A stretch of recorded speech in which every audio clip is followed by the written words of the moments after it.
سلام كمزي عينة فيديو نباخم نغنى بصح بنقصو شمونتا ساعتات يوصدلنا ناخم جن سبسكرايب بمقبار ناي سكند سرحي امو نفيديونا لايك نزي چانال سبسكرايب بمقبار فيديوهم جمرو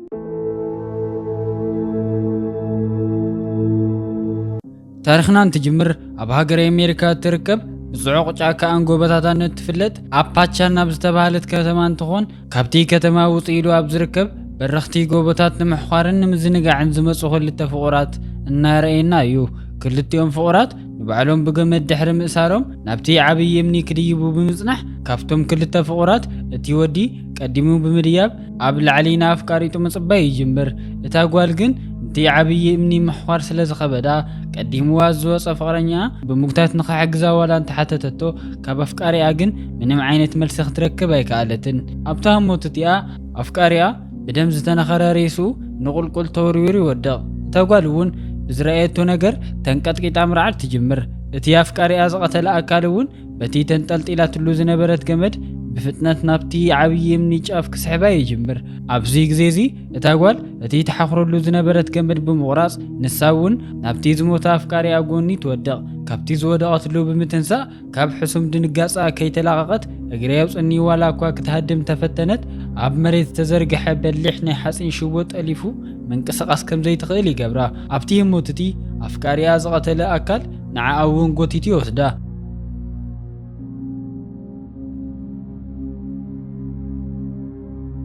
እዚ ኩነት ካብ ዝፍጠር ድሕሪ ተወሰኑ ሰሙናት ክሪስ ዝተባሃለ ሓድሽ ስራሕ ንምቁጻር ናብ ቨርጂኒያ ዘቕንዕ መንእሰይ ብመኪናን ትጓዓዝ ነርኢ። ክሪስ መኪኑ ብፍጥነት እናዘወረ ኣብ ዝጓዓዘሉ እዋን ኣብ ቅድሚኡ ብዙሓት መኻይን እቲ መንገዲ ከም ዝዓጽኦ ይዕዘብ እሞ ንሓደ ሰብ እንታይ ከም ተፈጠረ ይሓቶ። እቲ ተሓተተ ወዲ ድማ ናይ ትራፊክ ሓደጋ ከም ዘጋጠመን ትራፊክ መጺኡ እቲ መንገዲ ከም ንቡር ክፍቲ ንኽገብሮ ሰዓታት ከም ዝወስድ ይነግሮ። ክሪስ ግን ክንድኡ ዝኣክል ሰዓታት ደው እንተይሉ ናይ ስራሕ ምቁጻር ቃለ መሕተት ከም ዘምልጦ ስለ ዝተረድአ መኪኑ ኣዚሩ ኣቋራጭ መንገዲ ክእልሽ ይጅምር። በዚ መሰረት ናብ ቨርጂኒያ ብኣቋራጺ ዝወስድ እቲ ጽዑቕ ናይ ኣፓቼን ጫካ ንምቁራጽ ብምሕሳብ ጉዕዙ ይጅምር። ኣብ መንገዲ ድማ ናይ ህዝቢ ቴሌፎን ዘለዎ ገዛ ብምርኣዩ መኪንኡ ደው ብምባል ናብኡ ይኸይድ። ናብቲ ሓድሽ ስርሑ ቢሮ ክድውል ዋላ እኳ እንተሞከረ እቲ ናይ ህዝቢ ቴሌፎን ከም ዘይሰርሕ ይርዳእ። ኣብቲ ናይ ህዝቢ ቴሌፎን ዘለዎ ቦታ ሓደ ሽማግለ ረኺቡ ናይ ኣፓቼን ጫካ ኣቋሪጹ ንቨርጂኒያ ንምብጻሕ ክንደይ ሰዓት ከም ዝወስደሉ እንተሓቶ እቲ ሽማግለ ድማ ዝወስደሉ ሰዓት ንእሽተይ ዋላ እኳ እንተኾነ እቲ መንገዲ ግን ኣዝዩ ሓደገኛ ከም ዝኾነ ንክሪስ ይነግሮ። ክሪስ ግን ነቲ ናይ ሽማግለ ሰብኣይ መጠንቀቕታ ዕሽሽ ብምባል ነቲ ጽዑቕ ናይ ኣፓቼን ጫካ ብመኪንኡ ምቁራጽ ይጅምር። ንሒደት ደቂቓታት እውን መኪንኡ እናዘወረ ድሕሪ ምጽናሕ ሙዚቃ ምድማጽ ስለ ዝደለየ ነቲ ናይ ሙዚቃ ሲዲ ናብቲ መጫወቲ ንምእታው እንትሙኩር ካብ ኢዱ ይወድቆ። ክሪስ እውን መኪንኡ እናዘወረ ነቲ ኣብ እግሩ ዝወደቐ ሲዲ ንምልዓል እንትሙክር ሓሳቡ ስለ ዝተሰረቐ ምስ ካሊእ መኪና ከይሓሰቦ ይላተም። ክሪስ መኪንኡ ደው ንምባል ይግደድ። ክሪስ እውን ካብ መኪንኡ ድሕሪ ምውፃእ ኣብቲ ከባቢ ዝነበሩ ስኮትን ካርሊን ዝተባሃሉ ፍቑራት ድሕንነቱ ምርግጋጽ ምስ ጀመሩ ብኣንጻሩ ናታቶም መሓዙት ዝኾኑ ኢቫንን ፍራንሲስን ንክሪስ ድሕንነቱ ሓልዩ ብዘይምዝዋሩ መኪንኦም ብምህሳዩን ናይ ጸርፊ መዓት የውርድሉ። ኣብቲ ህሞት እቲ ካብ መሓዙታ ንጽሊላ ዝነበረት ጄሲ ዝተባሃለት ጓል መጽያ ትሕወሶም። ንሶም ሓሙሽቲኦም ኮይኖም ነቲ ጫካ ብምቁራጽ ንቨርጂኒያ እናኸዱ እናህለዉ ናይ መኪኖኦም እግሪ ጎማ በቲ በሊሕ ሽቦ ፈንዲዩ ደው ከም ዝበሉን ካብኡ ዝበኣሰ ድማ መኪኖኦም ከም ዝሃሰየሎምን ንክሪስ ትገልጸሉ። ካብኡ ብምቕጻል ንኹሎም ይቅርታ ድሕሪ ምሕታት ነቶም መኪኖኦም ዝሃሰየሎም ጄሲ ስኮትን ካርሊን ብምዃን ኔትወርክ ንምእላሽ ኢሉ እውን ኣብቲ ጫካ ከባቢ ዝነብር ሓገዝ ክህቦም ዝኽእል ሰብ ንምርካብ እንትኸዱ ኢቫንን ፍራንሲስን ድማ ኣብቲ መኪና ተላተማሉ ቦታ ንምጽናሕ ይውስኑ። እነክሪስ እውን እቲ ጫካ እናቋረጹ ንእሽተይ ምስ ተጓዓዙ ስኮት ኣብቲ ጫካ ሓዊ እናተቃጸለ ይርኢ። ስኮት ነቲ ሓዊ ዘቃጸለ ሰብ ክሕግዞም ከም ዝኽእል ብምግማት ዓዊሉ ይጽውዕ። ነገር ግን ምንም ዓይነት መልሲ ብዘይምርካቦም ኩሎም መንገዶም ክቕልጽሉ ይግደዱ። ኣብቲ ናይ ክሪስ መኪና ዝሰላተማሉ ቦታ ዝነበሩ ኢቫንን ፍራንሲስን እውን ናይ መሓዝቶም ምምጻእ ኣብ ዝጽበይሉ እዋን ኢቫን ኣብቲ ጫካ ውሽጢ ዝኾነ ሰብ እንትንቀሳቐስ ዝሰምዐ ስለ ዝመሰሎ ንፍራንሲስ ገዲፉ ንምጽራይ ናብቲ ጫካ ይኣቱ። ፍራንሲስ እውን ኣብታ ተላተመት መኪና ውሽጢ ኮይና ናይ ኢቫን ምምላስ እናተጸበየት እናሃለወት ኢቫን ግን ክምለስ ብዘይምኽኣሉ ካብ መኪና ወሪዳ ናብቲ ኢቫን ዝኣተወሉ ጫካ ስሙ እናጸውዐት ተኣቱ። ፍራንሲስ እውን ነቲ ጫካ እናፈተሸት እናሃለወት ፍጹም ዘይተጸበየቶ ኩነት ምስኣ ናይ ዝነበረ ኢቫን ዝተቆረጸ እዝኒ ኣብ መሬት ወዲቑ ትርኢ እሞ ፍራንሲስ ብድንጋጸ ካብቲ ጫካ ክትሃድም እንትትፍትን ሓደ ገጂፍ ሰብ ብድሕሪኣ መጺኡ ኣብ ኣፋ ብበሊሕ ኣሻኽሽቦ ግጥም ኣቢሉ ብምሓዝ ናዳፈአ ይወስዳ። ብኻሊእ ሸነኽ ድማ ኣብ ውሽጢ እቲ ጫካ ክሕግዞም ዝኽእል ሰብን ኔትወርክን ክእልሹ ድሕሪ ምጽናሕ ኣብ መወዳእታ ኣብቲ ጫካ ዘሎ ነዊሕ ዕድመ ዘቆፀረ ዝመስል ገዛ ይረኽቡ። ክሪስ እውን ፈጢኑ ናብቲ ገዛ ብምኻድ ኣብቲ ገዛ ንዘሎ ሰብ ንምዝርራብ ነቲ ገዛ ከንኳሕኩሕ ይጅምር። ይኹን እምበር ካብ ውሽጢ ምንም ዓይነት መልሲ ክረክብ ብዘይምኽኣሉ ክሪስ ነቲ በሪ ሰይሩ ናብቲ ገዛ ከኣቱ ይውስን። ጄሰን ስኮትን ካብ ናይ እንዳማቱ ገዛ ንኽወፅእ ዋላ እኳ እንተወትወትዎ እሱ ግን ሱቕ ኢሉ ብምእታው ተኸቲሎም ኣትዮም እቲ ገዛ ምፍታሽ ይጅምሩ። ክሪስን እቶም ሰለስተ መሓዙቱን እቲ ገዛ እናተዘዋወሩ ድሕሪ ምፍታሽ ኣዝዩ ዘደንግጽ ነገር ምርካብን ምርኣይን ይጅምሩ። ኣብቲ ገዛ ውሽጢ ከምቲ ናይ ኒጀሲ መኪና ጎማ ዘፈንዳ ዓይነት ተጠምጠመ በሊሕ ሓፂን ሽቦ ኣብ ሓዊ ዝተሰኽተተ ስጋ ከምኡውን ብዙሓት ተቆራረጹ ናይ ሰውነት ኣካላት ኣብ ፍሪጅ ሪኦም ኣብ ድንጋጸ ኣብ ዘለውሉ እዋን ካርሊ ድማ ኣብቲ ናይ ሰውነት መሕጸቢ ባኞ ናይ ሰብ ሬሳ ትርኢ።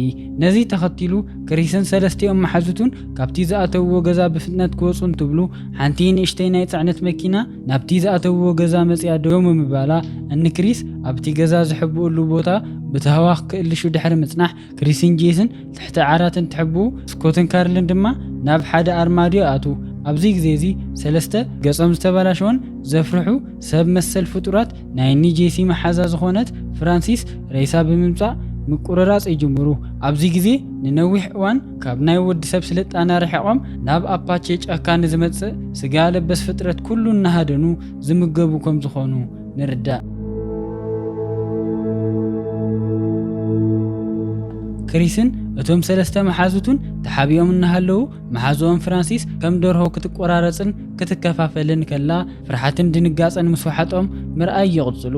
እቶም ሰለስተ ሰብ መሰል ፍጡራት መዓልቶም ኣብ ሃደንን ፍራንሲስ ኣብ ምቁርራጽን ስለ ዝወዓሉ ድኻም ተሰሚዕዎም ኣብ ገዝኦም ግድም ስበሉ ሽዑ ኣብ ሓያል ድቃስ ይኣቱ። ኣብዚ ግዜ ክሪስን ሰለስቲኦም መሓዙቱን ካብቲ ተሓቢኦምሉ ዝነበሩ ቦታ ቀሲሎም ንምውጻእ ዋላ እኳ እንተጀመሩ ኣብቲ ዋና በሪ ዘሎ ካብ ስፕሪንግ ዝተሰርሐ መዕጸፍ ሽቦ ድምጺ ብምስምዑ ክሪስ ነቲ ስፕሪንግ ብኢዱ ግጥም ኣቢሉ ብምሓዝ ንንስኮት ክወጽ ይገብር። ነገር ግን ብዙሕ ከይጸንሐ ቅድም ኢሉ ካብቶም ሰለስተ በላዕቲ ሰብ ሓደ ካብ ድቃሱ ተለዓለ። ክሪስ እውን ነቲ በሪ ብሓይሊ ዓጽየሞ ክሃድሙ ይጅምሩ። እቶም ሰለስተ በላዕቲ ሰብ ናይ ሃደን መሳርሒኦም ሒዞም ክሪስ ንምህዳን ምንቅስቓስ እንትጅምሩ ክሪስ ድማ ኣላታን ዘይብላን ክሃድሙ ይጅምሩ። ክሪስ ድማ ልቦም ክሳብ ዝነቱ ክጎዩ ድሕሪ ምጽናሕ ብዙሓት ተበላሽዋ መኪና ኣብ ዘለዋሉ ቦታ ምስ በጽሑ እቶም በላዕቲ ሰብ ናብቲ ክሪስ ዘለውዎ ቦታ መኪናኦም ገይሮም ይመጹ። ክሪስ እውን ካብዚ ጫካ እዚ ክወጹ ዝኽእሉ ናይዞም በላዕቲ ሰብ መኪና ብምስራቅ ከም ዝኾነ ድሕሪ ምምኻር ክሪስ ናይዞም ሰለስተ በላዕቲ ሰብ ኣቓልቦ ንምስራቅ ናብቲ ጫካ እንተደኣ ጎዩ ንዕኡ ንምሓዝ ናብኡ ስለ ዝጎዩ ንስኮት ድማ ነታ መኪና ንኽሰርቁ ኣጥብቑ ይነግሮም። በዚ መሰረት ድማ ክሪስ ድምፁ ዓወቢሉ እናወየ ናብቲ ጫካ ምጉያ እንትጅምር ካብቶም በላዕቲ ሰብ ሓደ መሳርሒኡ ብምጥቃም ናይ ክሪስ እግሪ ብጥይት ይቕስሎ። እቶም በላዕቲ ሰብ ናይ ክሪስ ምውዳቕ ተኸቲሎም ናብ ክሪስ ዘለዎ ቦታ ጎዩ እንትጅምሩ ስኮት ድማ ናይ ክሪስ ህይወት ንምትራፍ እናኣወየ ናብ ተጻራሪ ቦታ ምጉያ ይጅምር። እቶም በላዕቲ ሰብ ንስኮት ተኸቲሎም እንትጎዩ ተሓቢየን ዝነበራ ካርሊን ጄሰን ናብ ዝወደቐ ክሪስ ብምምራሕ ኣልዒለን ናብቲ መኪና ዘለቶ ቦታ ተታሒዞም ይኸዱ። ናይቶም በላዕቲ ሰብ መኪና እንትኸፍቱ ድማ ናይ መሓዝኦም ኢቫን ሬሳ ይረኽቡ። ነገር ግን ሰለስቲኦም ድንጋጾም ብምቁጽጻር ነታ መኪና ልዒሎም ንምኻድ እንትጅምሩ ካብቶም በላዕቲ ሰብ ሓደ ይሪኦም እሞ ናብታ መኪና ምጉያይ ወላ እኳ እንተጀመረ ክሪስ ግን እታ መኪና ልዒሎም ናብቲ ስኮት ዘለዎ ከባቢ ምግናሕ ይጅምሩ። ስኮት እውን ካብቶም በላዕቲ ሰብ ዝውርወረሉ ፍላጻ ብተኣምር እናምለጠ ድሕሪ ምጽንሑ ኣብ ቅድሚኡ ክሪስ መኪና ሒዞም እናተጸበይዎ እናሃለዉ ናብኣቶም ክበጽሕ ክብል ሓደ በልዓ ነፍሲ ብዝወርወራ ፍላጻ ኣብ ኣፍ ልቡ ተወቂዑ ይወድቕ። ናይ ኣፍቃሪ ኣሙስ ዝረኣየት ካርሊን ኣብ መኪና ኮይና ብምብካይን ካብቲ መኪና ተዘይወረዱ ኪላ ተጸገመትሎም እውን ንዓኣቶም እውን ቆትልሎም ድሕሪ ምሙኳሮም እነ ክሪስ መኪናኦም መልዒሎም ይኸዱ። ይኹን እምበር እቲ ጫካና ቋረጹ ንእሽተይ ምስ ተጓዓዙ ኣብ ረግረግ ጭቃ ተረግሪጋ ምንቅስቓስ ስለ ዝኣበየት ክሪስን ጄስን ብናይ ኣፍቃሪ ኣሙት ልባ ተሰበረት ካርሊን ብሓደ ብእግሪ ምጓዓዝ ይጅምሩ። ንነዊሕ ሰዓታት ድሕሪ ምጓዓዝ እውን ጽልግልግ ኢሉ ምምሻይ ብምጅማሩ ምኽንያት ሰለስቲኦም ኣብቲ ጫካ ብዝረኸብዎ ነዊሕ በሪኽ ቦታ እቲ ለይቲ ንምሕላፍ ይውስኑ። ክሪስን ክልቲአን ኣጓላትን ናብቲ በሪኽ ቦታ ምስ ደየቡ ኣብቲ ዝደየብሉ ቦታ ናይ ቀዳማይ ብርኪ ሕክምና መውሃቢ ኣቑሑ ብምርካቦም ጄሲ ብጥይት እግሩ ንዝተወቕዐ ክሪስ ሓገዝ ትገብረሉ። ደስ ብዝብል ኩነት እውን ኣብቲ ዝደየብሉ ቦታ ጻውዒት ሓገዝ ንምጽዋዕ ዘገልግል ናይ መራኸቢ ሬድዮ ብምርካቦም ካርሊን ጄስን ናይ ብጽሑልና ጻውዒት ንምሕላፍ ዋላ እኳ እንተመከሩ ኣብ መስመር ግን ማንም ክረኽቡ ብዘይምኽኣሎም ተስፋ ቆሪጾም ንምድቃስ ምስንዳው ይጅምሩ። ኣብ ከውታ ለይቲ ግን ካብቲ ዝረኸብዎ መራኸቢ ሬድዮ ድምፂ ብምስምዖም ጄሲ እቲ ሬድዮ ብምልዓል በጢኖም ንኽበጽሕሎም መልእኽታ ምሕላፍ ትጅምር። እታሙት እቲኣ እውን ኣብቲ ዱር ኣብ ኣለሻ ዝነበሩ እቶም በላዕቲ ሰብ ጸጥ ኣብ ዝበለ ዱር ድምፂ ምስማዕ ብምጅማሮም እኒ ክሪስ ኣብቲ በሪኽ ቦታ ምህላዎም ይፈልጡ እሞ ናብቲ ዘለዎ ቦታ ምድያብ ይጅምሩ። ጄሲ እቲ ብሬድዮ ዘዋጋዕ ዘሎ ፖሊስ ምዃኑ ምስ ፈለጠት ነቲ ዘለዎ ቦታ ብምሕባር ነታ ሬድዮ ዓጽያ እቶም በላዕቲ ሰብ ናብቲ ዘለዎ ቦታ ክድይቡ ምስኒ ክሪስ ብምትሕብባር ነቲ መእተዊ በሪ ግጥም ኣቢሎም ይዓጽዎ። እቶም በላዕቲ ሰብ ነቲ በሪ ጥሒስካ ምእታው ስለ ዝኸበዶም ብሓይሊ ምፍታኖም ገዲፎም በቲ ሒዞሞ ዝነበሩ ሽጌሮም ብሓዊ ንኸቃጽልዎም ይገብሩ። እቲ ዘለዎ ቦታ ብሓዊ ምቅጻል ምጅማሩ ዝረኣዩ ክሪስን እተን ክልተ ኣጓላትን ሰለስቲኦም ብደዎም ተቃጺሎም ካብ ሙማት ካብቲ ዘለዎ ናብ መሬት ብምዝላል ዕድሎም ክምኩሩ ስለ ዝተስማዕምዑ ካርሊ ናይቲ ዘለዎ ቦታ ፍንሽትራ ብምስባር ሰለስቲኦም ናብቲ ጥቆም ዝነበረ ነዊሕ ተኽሊ ተሳኻዕ መልክዑ ይዘሉ። እቶም በላዕቲ ሰብ እውን ናይቶም ተሃደንቶም ኣብቲ ዝነበርዎ በሪኽ ቦታ ብምውፃእን ካብኣቶም እቲ ሓደ በላዕ ሰብ ናብቲ ክሪስ ዘለዎ ዓብዪ ተኽሊ ብፍንዳት ብምድያብ ካብ ሓዊ ዝተረፈት ካርሊ ብምሳር ወቂዑ መሰከፊ ብዝኾነ ቀታትላ ይቐትላ። እቲ በላዕ ሰብ እውን ብምቕጻል ኣብቲ ተመሳሳሊ ተኽሊ ዝነበረ ጄሲ ንምቕታል ናብ ጫፍ ዋላ እኳ እንተበጽሐ ክሪስ ግን ነታ ናይ ተኽሊ ጨንፈር ሒዙ ወጢሩ ብምውርዋር ነቲ በላዕ ሰብ ካብቲ ተኽሊ ወቂዑ ውድቆ። እቶም ካልኦት በላዕቲ ሰብ ድማ ናብቲ ዝወደቐ ዓርኮም ብምኻዶም ክሪስን ጄስን ካብቲ ዓብዪ ተኽሊ ብምውራድ ኣብቲ ዱር ኣብ ዝነበረ ሓደ መንጫዕጫዕታ ብምኽዋል እቲ ለይቲ ንምሕላፍ ይግደዱ። ኣብ ቀጻሊ መዓልቲ እውን ክሪስን ጄስን ካብቲ ተሓብኡሉ ቦታ ወፂኦም ንእሽተይ ድሕሪ ምጓዓዝ ናብ ከተማ ከብጽሖም ዝኽእል ጽርግያ ስለ ዝረኣዩ ገና ምሕጓስ ቅድሚ ምጅማሮም ካበይ መጺኡ ዘይተባህለ መጥቃዕቲ ይፍንውሎም እሞ ንክሪስ ወቂዖም ናብቲ መንገዲ ቁልቁለት ድሕሪ ምውዳቖም ንጄሲ ግን እናዳፍኡ ሒዞም ይኸዱ። ክሪስ እውን ካብዚ ዝወደቆ ብምልዓል ናብቲ ጽርግያ እንተመርሕ ትማሊ ናይ ካርሊ ናይ ብጽሑልና መልእኽቲ ብሬድዮ ሰሚዑ ብመኪና ዝመጽእ ምስ ዘሎ ፖሊስ ይራኸብ። ክሪስ እውን መኪንኡ ደው ንኸብል ድሕሪ ምግባር ብድንጋጸ እናተንቀጥቀጠ እቲ ዝኾንዎ ነገር ንምዝራብ ኣፉን ትኸፍት።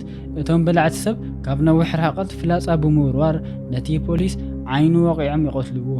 ክሪስ እውን በጽሕሎም ዝነበረ ሓገዝ ብቕጽበት በኒኑ ብምጥፍኡ ሓዚኑ ኣብቲ ዱር ከይዱ እንትሕባእ እቲ በልዓ ሰብ ድማ ናብቲ ዝቐተሎ ፖሊስ ብምምጻእ ረይስኡ ናብቲ ናይ ፖሊስ መኪና ጽዒዱ ንምኻድ ምድላው ይጀምር።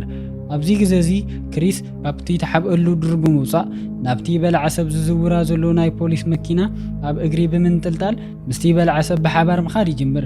እቲ በልዓ ሰብ እውን እታ መኪና እናዘወረ ገዝኡ ምስ በጽሐ ናይቲ ፖሊስ ሬሳ ሒዙ ናብ ውሽጢ ብምእታው ነቲ ናይ ፖሊስ ሬሳ ምክትታፍ እንትጅምር ኢዳ ምስ ዓራት ተኣሲራ ዝደቀሰት ጄሲ እናበኸየት ነቶም በላዕቲ ሰብ ንኽሰድዋ ክትምሕፀኖም ትጅምር።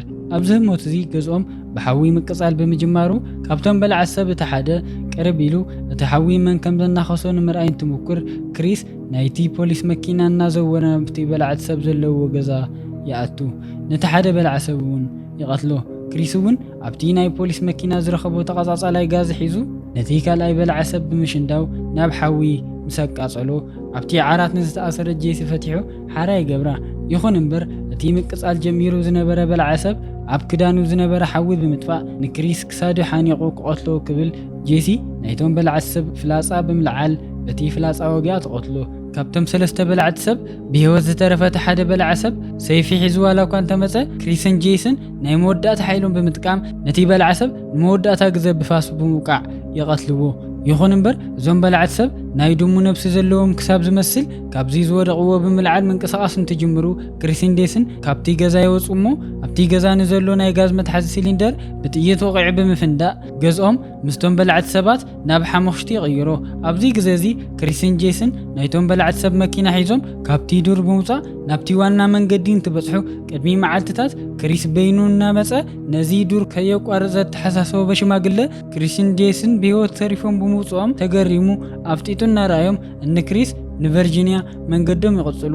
ኣብ መወዳእታ እውን እዚ ኩነታት ካብ ዝፍጠር ድሕሪ መዓልትታት እቶም በላዕቲ ሰብ ዝተቐተለ ፖሊስ መሳርሕቲ ንምእላሽ ሓደ ኮነሬል ናብቲ ዱር መፂኡ ናይቶም በላዕቲ ሰባት ገዛ እናረኣየ እንከሎ በቲ ባርዕ ዘይሞተ ሓደ በላዕ ሰብ ብድሕሪኡ ብምምፃእ ነቲ ኮነሬል ምቕጥቃጥ እንትጅምር እናርአና ታሪኽና ይዛዘም።